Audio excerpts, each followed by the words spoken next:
Bismillahirrahmanirrahim. Assalamualaikum warahmatullahi wabarakatuh. Alhamdulillah rabbil alamin wassalatu wassalamu ala nabiyyina Muhammadin wa ala alihi wa sahbihi ajma'in, amma ba'du. Allahumma inna nas'aluka ilman nafi'an wa rizqan thayyiban wa amalan mutaqabbalan. Subhanaka la ilma lana illa ma 'allamtana innaka antal alimul hakim, amma ba'du. Ya ayyuhalladzina amanu taqullaha haqqa tuqatih wa la tamutunna illa wa antum muslimun. Hadirin jamaah hafizakumullah, alhamdulillah rabbil alamin. Kita bisa berkumpul kembali untuk duduk bersama mendengarkan ayat-ayat Allah. Kita mengkaji ayat-ayat Allah di dalam surah Yusuf. Dan kita sampai di bagian nanti penjelasan tentang Nabiullah Yusuf alaihissalam bertemu dengan saudara-saudaranya. Yang kisah sebelumnya kita sampaikan bahwa mimpi yang dialami oleh raja kemudian ditafsirkan oleh Nabiullah Yusuf alaihissalam benar-benar nanti menjadi kenyataan, bahwa setelah musim tanam, musim panen selama 7 tahun, maka setelah masa 7 tahun itu terjadi paceklik yang panjang selama 7 tahun berikutnya.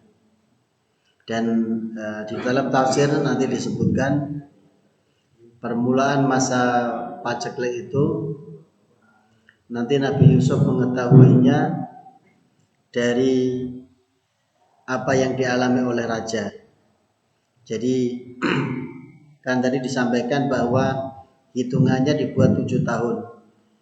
7 tahun pertama masa tanam, masa panen.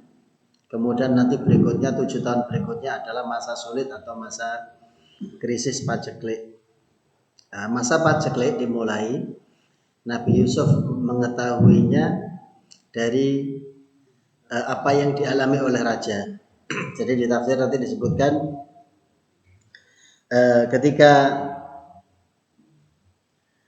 di satu hari nanti di pertengahan malam, raja ini nanti bilang kepada Nabi Yusuf, ya Yusuf, alju', wahai Nabi Yusuf, wahai Yusuf, saya kok merasa lapar.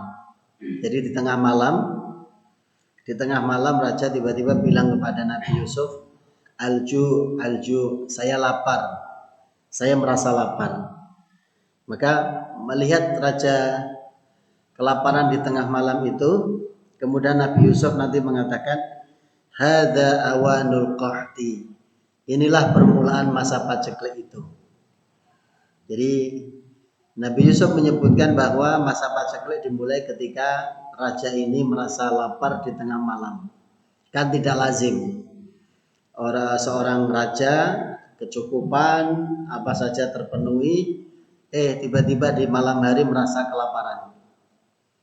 Maka begitu raja tadi merasa lapar dan bilang kepada Nabi Yusuf, maka Nabi Yusuf mengatakan, hadza awanul qahti. Ini masanya, masa paceklik itu sudah dimulai. Maka nanti betul-betul paceklik itu terjadi dan masyarakat yang tidak siap nanti mereka mulai kehabisan makanan mereka, mulai kehabisan bekal mereka, sehingga nanti begitu persediaan yang ada di Mesir cukup untuk masyarakat Mesir, cukup untuk kerajaan, ya, kemudian nanti sisanya masih cukup untuk dijual, maka nanti orang-orang berbondong-bondong untuk membeli dari raja, dari Nabi Yusuf maksudnya. Jadi sengaja tidak dibagikan secara di awal, tapi masyarakat ini membeli nanti. Jadi disebutkan di tahun pertama ketika masyarakat sudah kehabisan bekal makanan mereka, bahan makanan mereka, maka mereka nanti mulai datang ke kerajaan untuk membeli bahan makanan dari kerajaan. Maka di tahun pertama mereka membeli dengan kepingan-kepingan dirham dan dinar yang mereka miliki. Jadi masyarakat membeli bahan makanan di tahun pertama dengan kepingan dinar dan dirham. Begitu sepanjang tahun, setahun pertama sampai mereka kehabisan bekal. Jadi kepingan-kepingan dirham dan dinar mereka itu habis. Sementara mereka harus tetap makan, tetap butuh bahan makanan. Akhirnya tahun kedua, paceklik tahun kedua, mereka harus tetap membeli bahan makanan lagi karena koin-koin dinar dirhamnya sudah habis. Mereka kemudian membelinya dengan perhiasan-perhiasan yang mereka miliki. Terus karena mereka cuma punya itu, yaitu yang digunakan untuk membeli selama tahun kedua ini sampai habis. Tahun ketiga lagi-lagi tadi mereka tetap butuh makan. Akhirnya apa? Mereka membeli bahan makanan dengan menukarkan atau menjual ternak-ternak yang mereka miliki sampai lagi-lagi nanti habis. Tahun keempat mereka membeli bahan makanan dengan budak-budak yang mereka miliki. Jadi uang sudah, kemudian perhiasan sudah habis. Kemudian tahun ketiga tadi dengan hewan ternak yang mereka miliki sampai ludes. Tahun keempat mereka membeli bahan makanan dengan menjual budak-budak yang mereka miliki. Tahun kelima sudah tidak ada lagi yang dimiliki. Akhirnya mereka menjual perkakasnya. Perabot yang ada di rumah diambil, atau tanah termasuk dan sebagainya, tanah kebun itu digunakan untuk membeli bahan makanan selama paceklik di tahun kelima ini. Begitu tahun ke-6 udah nggak ada lagi apa yang bisa dijual. Akhirnya apa? Mereka menjadikan anak-anak mereka statusnya sebagai budak demi untuk mendapatkan bahan makanan. Karena sudah nggak ada lagi yang dijual. Akhirnya mereka terpaksa menggadaikan anak mereka atau menjadikan anak mereka sebagai budak-budak demi untuk mendapatkan bahan makanan tadi, sampai semua yang tadinya orang merdeka jadi budak semuanya demi untuk makan tadi. Sampai tahun yang ke-7 sudah mereka nggak punya apa-apa lagi. Begitu sudah 7 tahun, semuanya sudah dikumpulkan oleh raja, oleh kerajaan, mulai dari mata uang, perhiasan, hewan ternak, kemudian tadi ada properti-properti yang mereka miliki, sampai mereka menjadikan anak mereka, diri mereka budak karena udah nggak ada lagi yang bisa dijual, dan mereka kehabisan semuanya. Akhirnya diumumkan oleh Nabi Yusuf, semua yang pernah mereka gunakan untuk membayar dikembalikan semuanya. Semuanya dikembalikan di tahun yang ke-7 tadi. Maka karena mereka ya tadi kan sudah kehilangan semuanya, habis semuanya. Akhirnya di masa mereka sulit itu semuanya dikembalikan kepada masyarakat apa yang sudah mereka gunakan untuk membeli. Dan akhirnya dari situ nanti Nabi Yusuf juga mengenalkan tentang konsep tauhid kepada masyarakatnya. Awalnya beliau mengatakan sampai raja nanti juga masuk Islam atau beriman, dan tadi semua yang digunakan untuk membayar tadi dikembalikan dan mereka kemudian memuji mengikuti Nabi Yusuf sepenuhnya. Itu kurang lebih gambaran tentang paceklik yang dialami oleh masyarakat Mesir. Dan paceklik ini bukan hanya menimpa Mesir saja, tapi juga masyarakat-masyarakat di sekitarnya, termasuk paceklik ini juga dialami oleh keluarga Nabi Yusuf sendiri, yaitu Nabi Yakub dan putra-putranya dan keluarganya. Makanya nanti tersiar kabar sampai ke Palestina. Jadi Nabi Yakub alaihissalam bersama putra-putranya tinggal di Palestina, maka mereka mendapatkan kabar bahwa di Mesir ada seorang pemimpin negeri Mesir yang mereka punya bahan makanan untuk bisa dibeli, bisa dijual. Akhirnya Nabi Yakub mengutus anak-anaknya untuk berangkat ke Mesir untuk membeli gandum, membeli bahan makanan untuk mereka makan. Maka disinilah kisah itu mulai dan disebutkan nanti mereka datang ini di tahun ketiga paceklik. Jadi tahun 1, tahun 2 masih aman. Persediaan masih ada, tapi begitu tahun ketiga sudah memasuki tahun ketiga sudah mulai habis.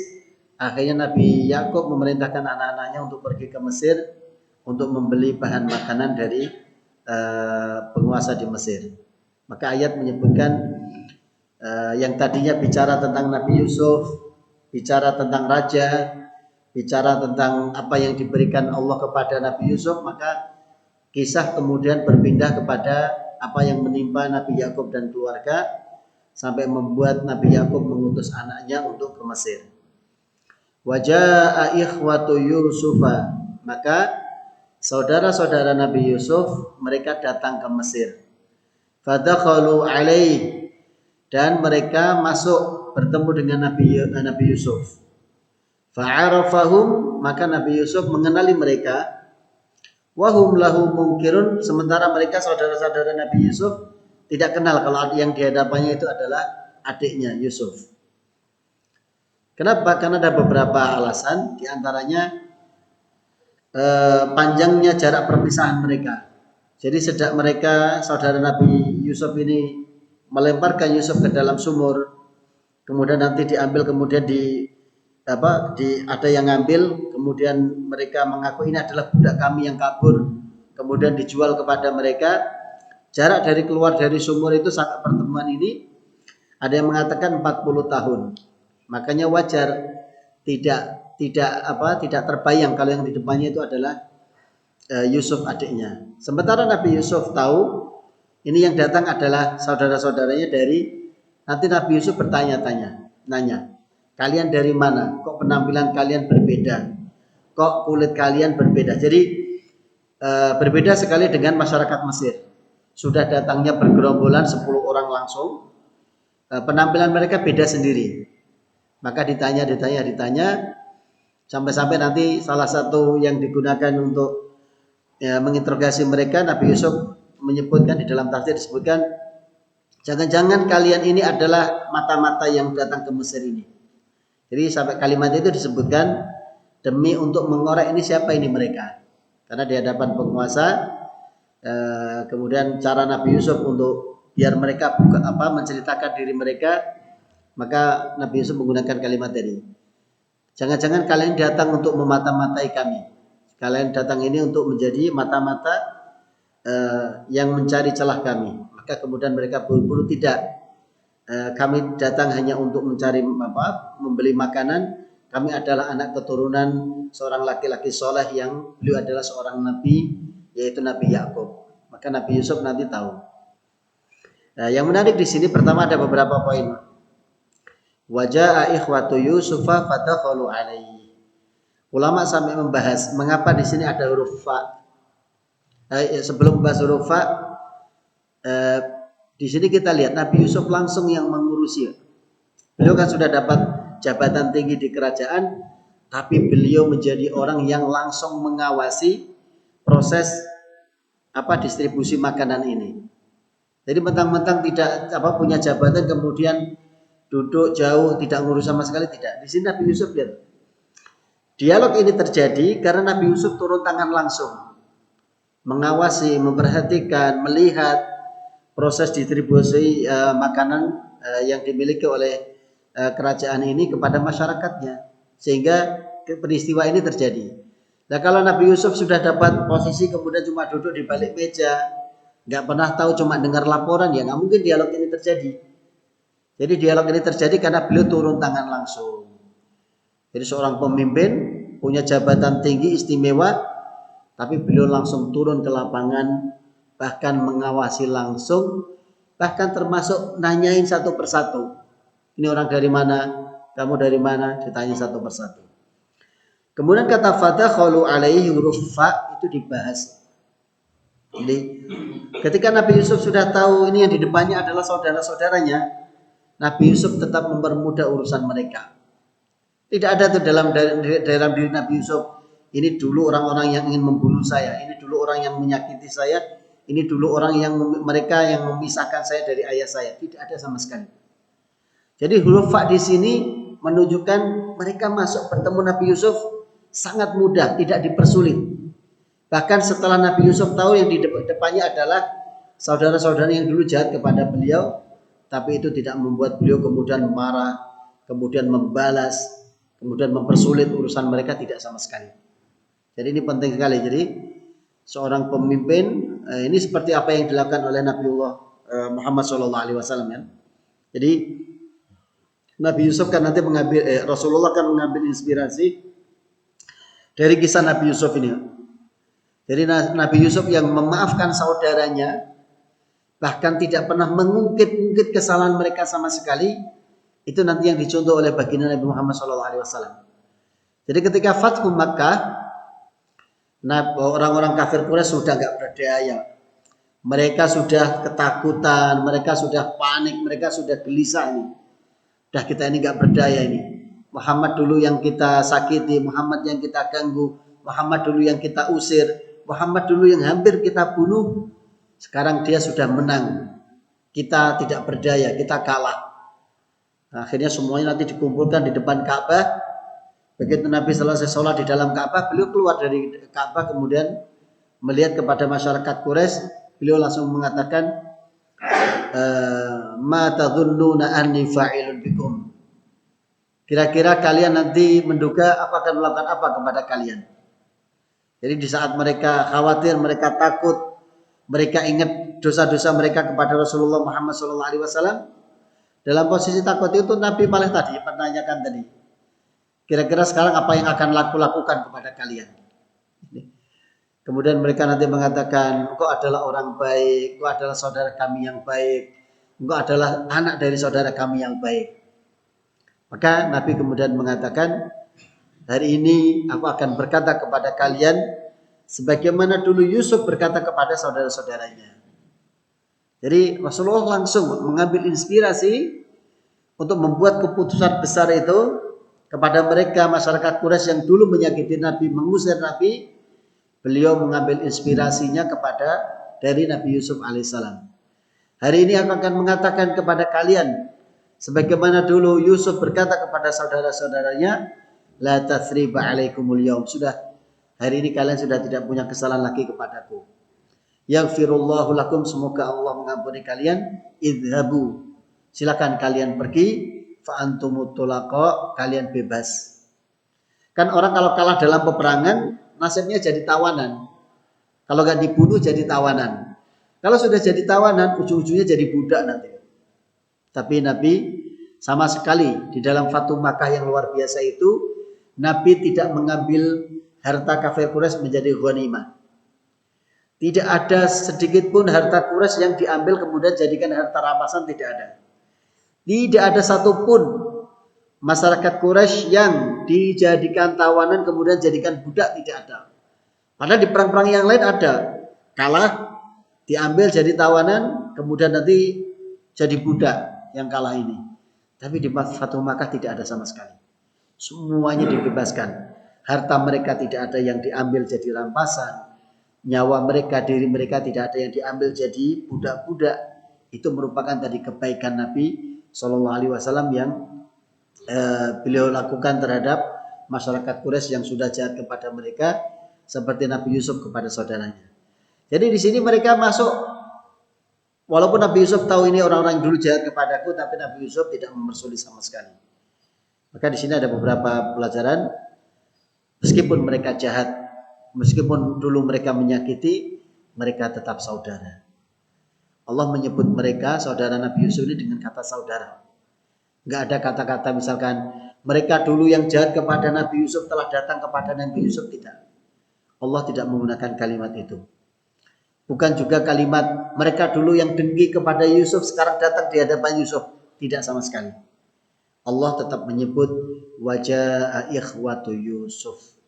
Saudara-saudara kandung Nabi Yusuf, saudara-saudara Nabi Yusuf telah datang. Jadi ini pelajaran mahal untuk kita semuanya. Bisa jadi kita punya saudara kandung yang mungkin perlakuannya kurang baik kepada kita.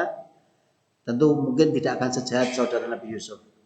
Kalau saudara Nabi Yusuf saja yang sudah jahat, Allah tetap ingin menyebut mereka sebagai saudara Nabi Yusuf, apalagi saudara-saudara kita. Jadi sejahat apapun mereka, mereka tetap saudara. Maka kita berikan hak mereka sebagai saudara kita untuk kita tetap menjalin silaturahim. Kalau mereka butuh bantuan, kita bisa bantu, kita bantu. Kalau mereka butuh pertolongan, apa yang bisa kita tolong, kita tolong. Jadi ingat betul-betul ini Allah menyebut mereka tetap dengan sebutan saudara. Huruf fa tadi yang sudah kita sampaikan, mereka yang sudah jahat sekalipun tetap mereka diberikan kemudahan. Mereka tidak dipersulit urusan mereka, mereka tidak dibalas perbuatan jahat mereka. Ini hebatnya Nabiullah Yusuf alaihissalam. Fadakhalu alaih, mereka bahkan nanti dijamu, disambut, dijamu, diberikan suguhan, dilayani dengan pelayanan yang luar biasa baik. Kemudian perbuatan zalim akan sulit dilupakan meski sudah dimaafkan pelakunya. Jadi Nabi Yusuf langsung tahu kan. Jadi kalau orang menzalimi orang lain, walaupun sudah minta maaf, perbuatan zalim itu tidak akan pernah dilupakan.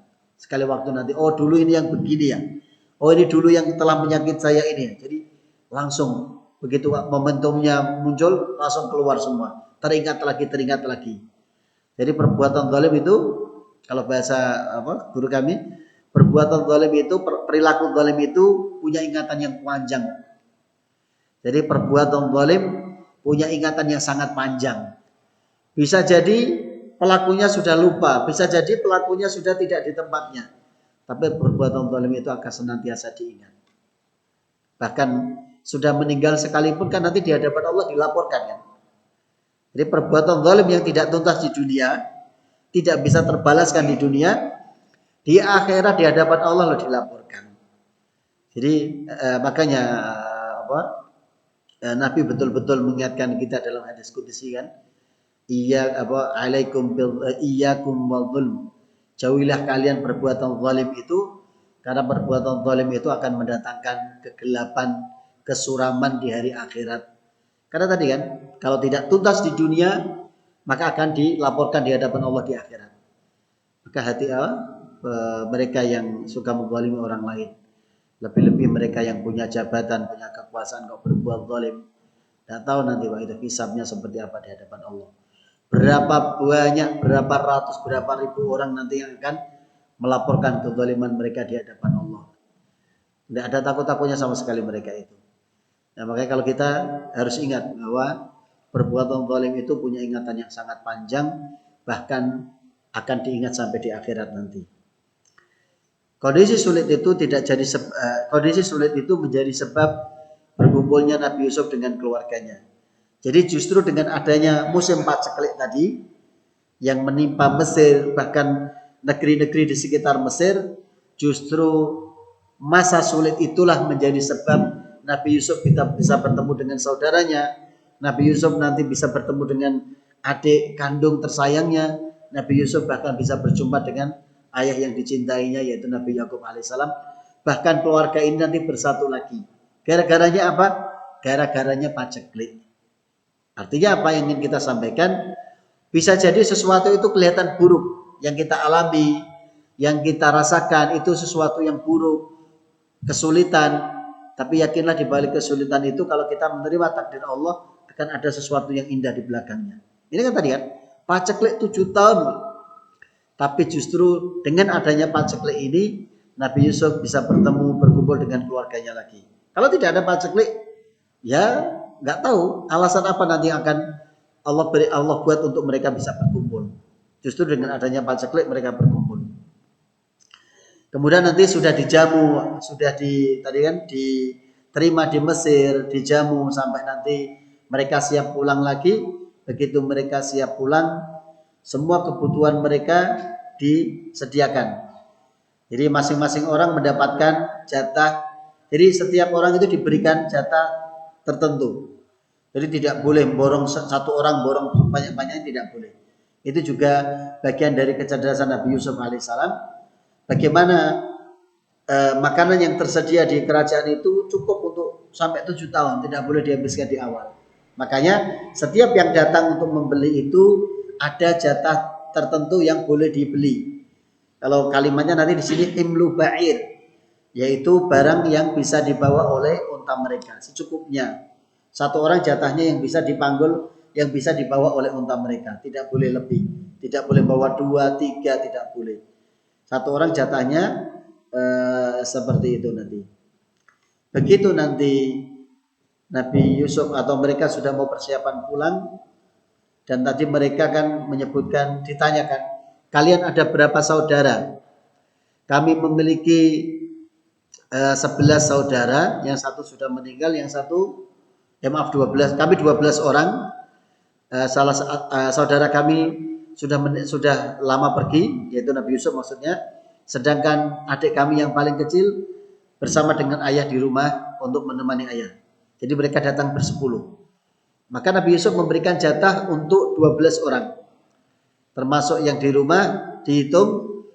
Kemudian Nabi Yusuf mengatakan, nanti kalau kalian datang lagi, kalian harus membawa saudara kalian. Kalian harus membawa adik kalian yang kalian bilang ada di rumah. Karena jatahnya sudah diberikan. Maka Nabi Yusuf mengatakan, kalian harus membawanya, kalau tidak kalian tidak akan dapat jatah lagi tahun depan. Kalau kalian datang lagi tidak akan dapat jatah. Seperti apa nanti kisahnya insya Allah akan kita sampaikan di pertemuan berikutnya. Jadi tentang bagaimana Nabi Yusuf tetap berbuat baik kepada mereka yang sudah menyakitinya, bahkan memberikan pelayanan yang luar biasa, memberikan kebutuhan mereka lebih dari apa yang mereka, maksudnya lebih itu bahkan yang di rumah tetap dijatah. Yang di rumah tetap dijatah. Maka kemudian nanti Nabi Yusuf minta, kalian harus membawa adik kalian kalau kalian ingin dapat jatah lagi. Dan itu nanti menjadi lagi-lagi tadi wasilah untuk Nabi Yusuf bisa bertemu dengan adiknya. Wallahu ta'ala al-bisawab. Semoga ada manfaat yang kita dapatkan dari satu ayat sudah kita baca. Kita cukupkan dengan doa kafaratul majlis. Alhamdulillah. Subhanallah wa bihamdika asyhadu an la ilaha illa anta astaghfiruka wa atubu ilaik. Walhamdulillahirabbil alamin. Assalamualaikum warahmatullahi wabarakatuh.